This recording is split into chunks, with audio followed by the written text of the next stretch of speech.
pessoal, beleza? Estamos aqui em mais uma aula do Fábrica D e hoje vamos um teorema importante que é o teorema de Thevenin. Antes, se você não conhece a gente, passa na nossa plataforma, a melhor plataforma do Brasil em ensino militar e também vestibular. Geralmente a gente foca naquilo que é mais difícil de passar, que é a nossa especialidade. Então medicina e IMITA, principalmente esses dois, são os nossos carros-chefes. Não desprezando também a nossa preparação para o SpaceX, pré-A, para o UERJ, que é uma coisa rara de encontrar por aí. Você geralmente não tem plataformas que tem preparação UERJ, nós temos, com tudo que tem direito, com o modelo de redação UERJ, com também aulas sobre os livros que são cobrados na UERJ, tudo isso tem lá para você, ok? Então vamos começar aqui, gente. Temos Thevenin, assim como eram outros teoremas que existem na parte da eletrodinâmica, como por exemplo Millman e outros mais. Eles são teoremas que, assim, digamos que a questão que está na sua frente poderia, muitas das vezes, umas sim, outras não, ser resolvida sem isso. Eu diria que geralmente quando a questão de Thevenin, aí você resolver sem ele é mais complicado do que, por exemplo, quem assistiu a aula de teorema de Millman viu que as questões, assim, davam para sair por método de lei de Kirchhoff ou qualquer outra coisa, mas por Millman dava muito menos trabalho. Geralmente as de Thevenin, cara, elas vão ser usadas em situações onde, por exemplo, eu tenho um circuito RC. Para quem conhece circuito RC, é uma situação clássica que cai mais para o ITA para a escola naval, em que você tem um circuito formado por um capacitor, um resistor e uma fonte.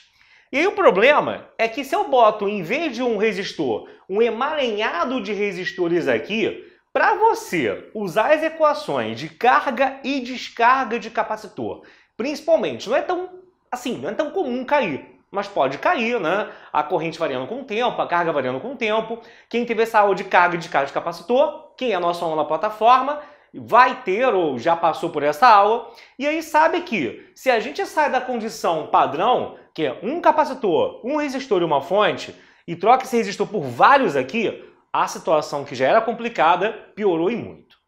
E aí o teorema de Thevenin, ele faz o quê? Ele pega circuitos como, por exemplo, esse, e aí você vai trocar e vai escolher um dado trecho para você simplificar esse trecho. No meu caso aqui, o trecho que vai ser simplificado é esse, ó. Tudo que está circulando daqui para cá vai ser tudo trocado. Tudo trocado pelo quê? Esse resistor que está aqui fora, ele vai ser preservado. E esse restante que está aqui vai ser trocado por uma resistência apenas, que vai estar em série com esse trecho que eu destaquei ali, e uma fonte, que a gente chama justamente de tensão de Thevenin e resistência de Thevenin. O Thevenin, gente, não estranha muito que a gente explica a partir de exemplo mesmo.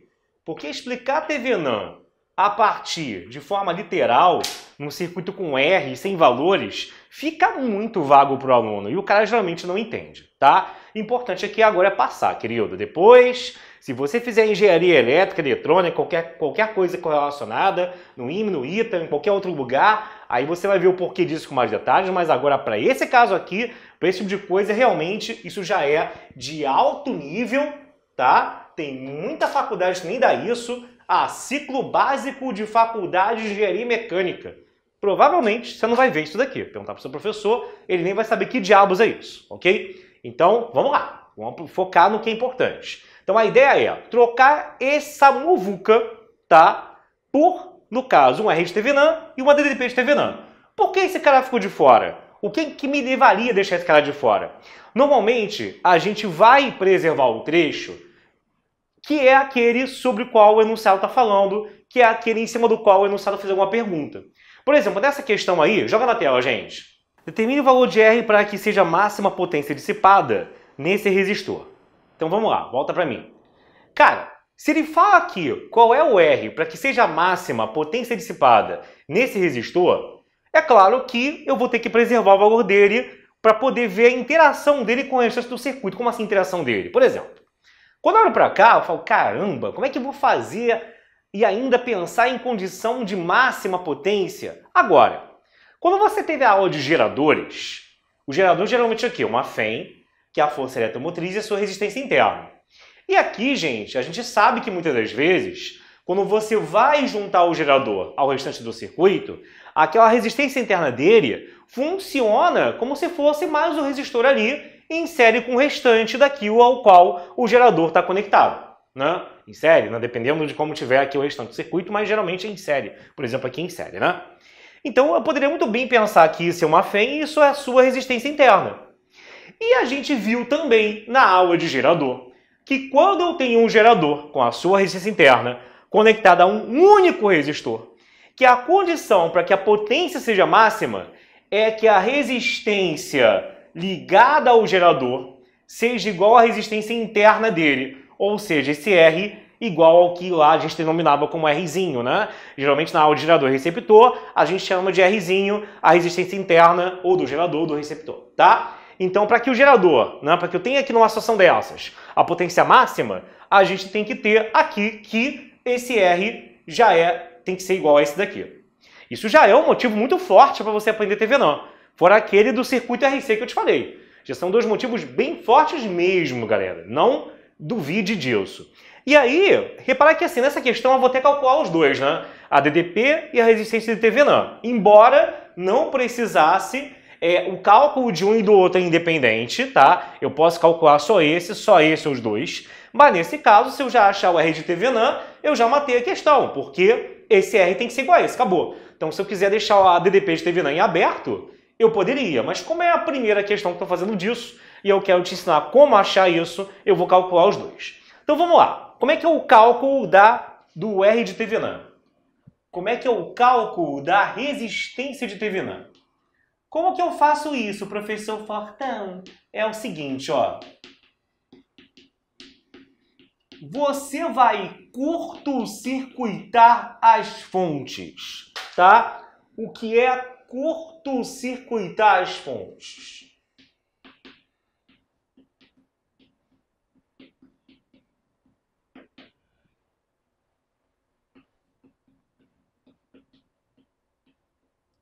Você vai pegar aqui e ignorar, né, coloquialmente falando, e vai ignorar a presença das fontes em cada trecho. Então você vai ter o quê? Ó? Vai pegar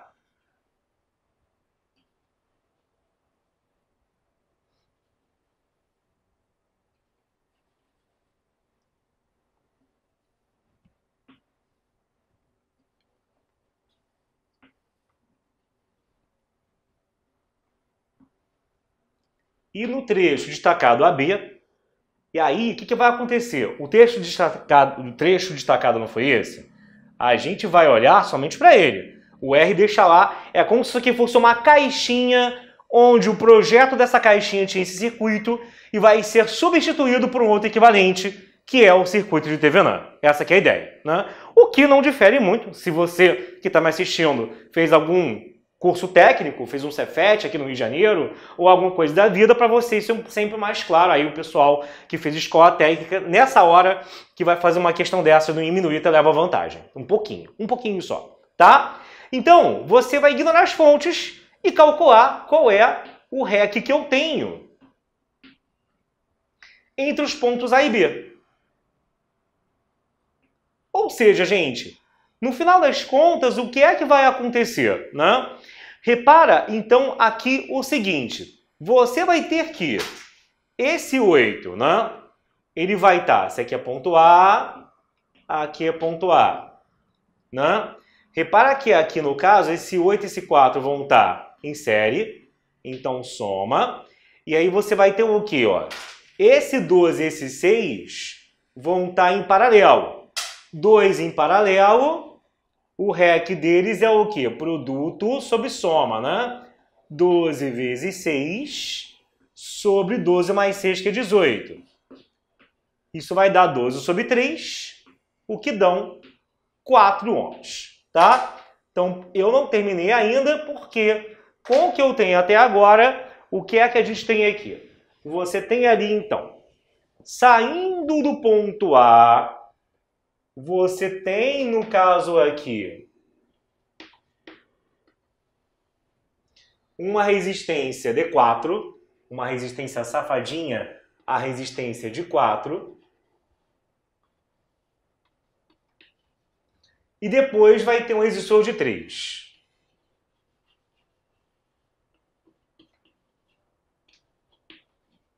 E aí, como a corrente não se subdivide com esse novo desenho, né? Eles também estão em série, e aí o R de Thevenin é justamente o que eu tenho aqui como sendo o RAB, que está dando então 7 ohms. Repara que no que eu encontro que o R de Thevenin é igual a 7 ohms, eu já terminei a questão. A questão em si, como ele queria o R para o qual a nossa DDP aqui era, no caso, máxima, né? A potência, perdão, era máxima, eu já achei. Mas vamos também achar aqui a DDP de Thevenin para que a gente consiga ver o Thevenin como um todo. Então vamos lá. Como é que é o cálculo do U de Thevenin? Cálculo da DDP de Thevenin.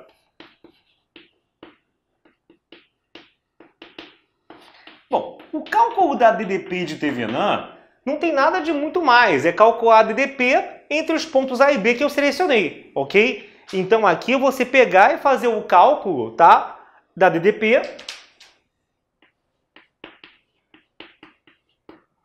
entre os pontos A e B selecionados. Só que assim, como eu vou estar com um circuito meio que aberto do outro lado, tipo, é como eu tenho que imaginar o circuito sem esse R daqui. Eu vou apagar aqui, tá, gente? Inclusive, eu posso até aproveitar isso, né? Ó. É assim mesmo que eu vou ter que olhar para o circuito, tá? Como se eu não tivesse esses pontos A e B aqui. Aqui eu vou deixar que daqui a pouco eu vou substituir a DDP pelo valor dela. Então, primeira coisa. Cara, a corrente aqui, ela não chega a lugar nenhum, reparou? Como a corrente não chega a lugar nenhum, o que vai acabar acontecendo, porque eu só tenho uma malha fechada. A corrente sai daqui, pega e subdivide por aqui, eu posso pensar desse jeito.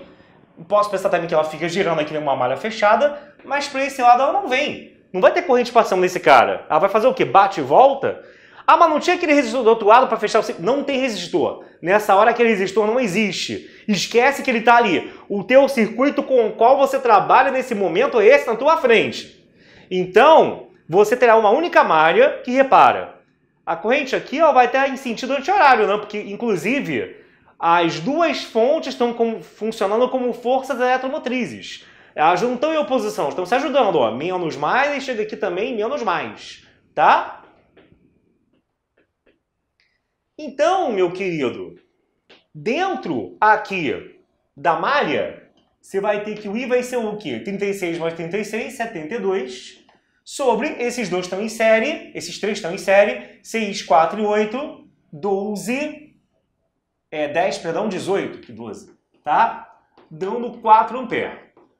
Mas o que seria a DDP de Thevenin? É a DDP entre os pontos A e B. Eu não preciso olhar para o circuito inteiro agora. Saindo do ponto B e indo para o ponto A, qual é a DDP que eu terei? Vou apagar aqui só para não perder isso, tá? Então, o meu dedinho vai percorrer aqui o caminho de B até A. Eu posso olhar fazendo assim, ou posso olhar por aqui que eu acho mais simples, né? Então, olha só. O sentido da corrente já era de baixo para cima. Então, ao passar pelo resistor, entra pelo mais, sai pelo menos, usando aquela notação da lei de Kirchhoff. Então, na nossa leitura, saindo do B indo para o A, de B para A, como é que está ali a DDP que você está lendo? Menos mais 36. A DDP do resistor, lei de Ohm, né? RI, menos, sai pelo menos, 6I. Mais menos 10. É sempre o sinal pelo qual ele sai. Mais 36, menos 6i, menos 10. Isso vai ser DDP entre A e B. Ou seja, 36 menos 10, 26. Menos 6 vezes i, que é 4. Então, a DDP será de, no caso, 2 volts. Essa DDP, então, aqui de 2 volts que eu estou achando, é justamente a DDP de Thevenin, galera. Então, primeiro, curto-circuitar as fontes, né, entre os pontos A e B selecionados. Esses pontos A e B, cara, você vai escolher de acordo com a maior conveniência. Só que, é claro, a conveniência está ligada àquilo que foi perguntado. Se a pergunta foi feita em cima de um dado resistor em específico lá, ou de um dado elemento, pode ser também um capacitor, etc e tal, no circuito, aquele cara vai ser preservado, ou seja, você retira ele do circuito e com o circuito que sobra, depois da retirada daquele elemento, você vai analisar e vai fazer o que eu te falei. R de Thevenin, curto-circuita as fontes, meio que ignora as fontes viram fios sem nada e acha o REC entre os pontos A e B. DDP de Thevenin, continua considerando esse trecho aqui selecionado, com aquele elemento que eu te falei retirado, resistor, capacitor, o que for, que ele queira alguma coisa em cima dele, e calcula a DDP entre esses dois pontos. É isso, tá? Então, nesse caso aqui, o R de Thevenin dá 7 ohms e a DDP de Thevenin é igual no caso dos volts. DDP de Thevenin, U de Thevenin, a mesma coisa, né? E aí, meu querido, você, claro, tem aqui, para que a potência seja máxima, como ele pediu na questão, que o R grande tem que ser igual ao R de Thevenin, e isso é a mesma coisa que 7 ohms, tá bom? Beleza, galera? Você da frente, para você dar um print aí, vê se tá tudo bem, e já já eu tô de volta com mais questões disso. Sentiu a firmeza de como isso é importante, né? Se não sentiu ainda, eu vou te convencer nas próximas questões. Valeu, galera!